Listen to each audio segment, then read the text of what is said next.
Hi guys! Ayan, nakita nyo, naglalakad tayo. Saan kaya tayo pupunta? Siyempre, dito sa Quiapo.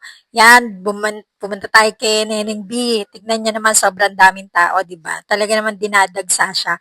Sobrang naghihintay tayo. Yan, kumain muna tayo. Jumbo siomai ni nanay, sobrang sarap. Siomai rice niya, napakasarap po niya. Kaya naman tignan nyo naman. O, di ba? Ang daming tao, guys. So, habang hinahantay natin siya, yan, katabi lang po ni nanay, yung sineneng biyan, piniprepare na po nila yung mga order ng mga customer haba ng pila. So, tayo nandito muna tayo kay nanay para kumain ng siomay. Tara, sabayan niyo ako. Ayan po, kain tayo.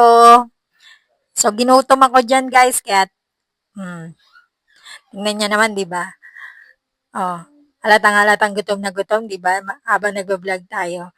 So unang kagat para sa inyo, unang kain sa inyo.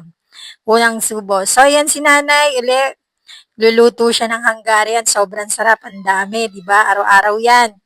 Sisipag nila, 'yan, yung mga kamag-anak, kapatid, tita, sama-sama sila na tulong-tulong habang piniprepare nila yung mga Hungarian overload na binibenta ni Neneng B. So, sobrang nakakatuwa lang kasi, di ba, like kay Neneng B, napapasaya niya tayo.